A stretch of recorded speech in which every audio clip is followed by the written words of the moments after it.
Teman-teman yang suka nonton anime dan baca manga One Piece pasti tahu kan apa itu Ohara? Dan ternyata ada loh tempat seperti Ohara di dunia nyata. Tapi sebelum gue lanjutin, bumper dulu.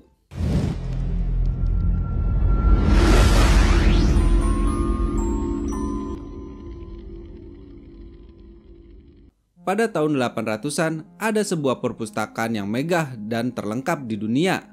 Konon, saking lengkapnya, semua rahasia dunia ada di perpustakaan itu.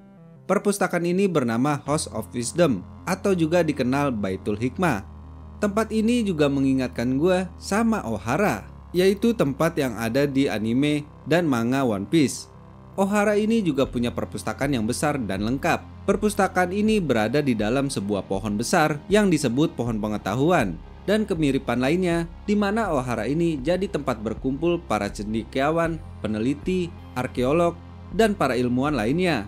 Namun karena para ilmuwan dan peneliti memiliki keingintahuan yang besar untuk mempelajari dunia yang hilang yang dirahasiakan oleh pemerintah dunia, akhirnya Pulau Ohara ini dihancurkan oleh pemerintah dunia dan membinasakan seluruh penduduk yang ada di sana.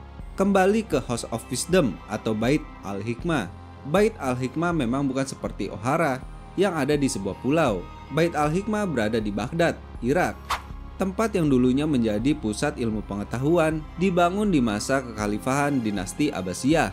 Baitul Hikmah atau rumah kebijaksanaan bukan hanya sebuah perpustakaan, tetapi juga semacam lembaga riset, tempat ilmu pengetahuan berkembang, dan forum berkumpulnya para cendekiawan saling transfer ilmu. Baitul Hikmah merupakan poros berkembang pesatnya ilmu-ilmu di era yang disebut zaman keemasan umat Islam. Selama 4 abad, yakni abad ke-9 hingga abad ke-13, Baitul Hikmah memainkan peran strategisnya sebagai pusat peradaban yang menjadi rujukan manusia sedunia. Bukan hanya untuk umat Islam atau Timur Tengah, melainkan juga Eropa yang akhirnya tercerahkan di masa abad kegelapan mereka.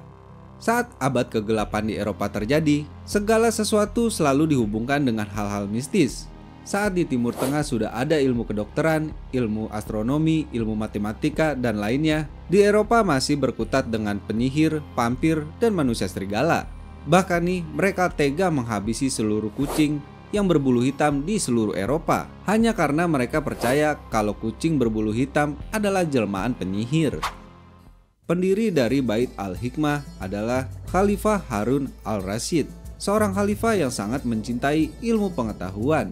Baitul Hikmah tidak hanya memberi ruang kepada para ulama yang fokus dalam bidang keagamaan, tetapi juga memberikan fasilitas kepada para ilmuwan di bidang filsafat, matematika, kedokteran, astronomi, bahkan optik, dan lain-lain. Selain itu juga ada penemuan-penemuan yang merupakan kontribusi original dari para ilmuwan muslim. Misalnya teori matematika dari Al-Khawarizmi, yakni konsep aljabar, dan juga temuan-temuan dari berbagai teori matematika dari Al-Kindi. Lalu juga ada temuan dari Ibnu Al-Haytham yang berupa lensa optik, dan juga lahirnya 4 mazhab fikih yang berlaku hingga saat ini. Selain temuan juga lahir para ilmuwan-ilmuwan terkenal, yakni contohnya adalah Ibnu Sina, Ibnu Rashid, Al-Baiki, Al-Ghazali, Al-Kindi, Jabir Ibnu Hayyan, Omar Khayyam, dan ratusan ilmuwan lainnya. Buku-buku perpustakaan di Baitul Hikmah tidak hanya menggunakan bahasa Arab, melainkan juga ada bahasa Yunani, India, Persia, dan lainnya.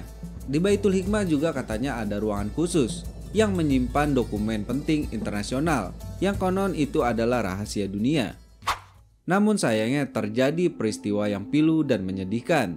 Setelah 5 abad berdirinya Baitul Hikmah, pasukan Mongol atau yang dikenal pasukan Tartar yang dipimpin langsung oleh Kaisar Hulagukan menghancurkan Baitul Hikmah saat penyerangan bangsa Mongol ke Baghdad.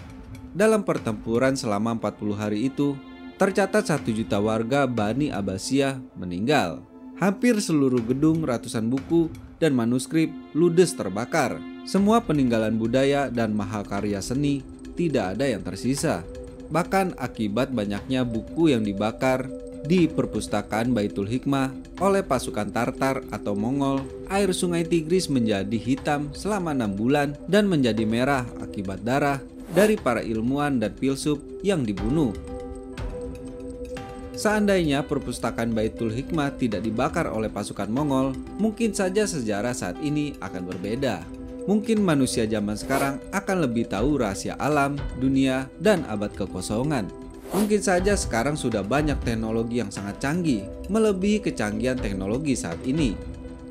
Abad kekosongan ini adalah sebuah teori yang mengatakan bahwa sejumlah besar waktu dalam sejarah manusia sudah dihapus atau dihilangkan oleh kekuatan politik. Oke, segitu aja videonya.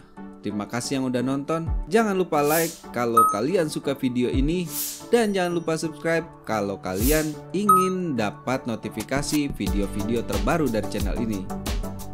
See you, bye-bye.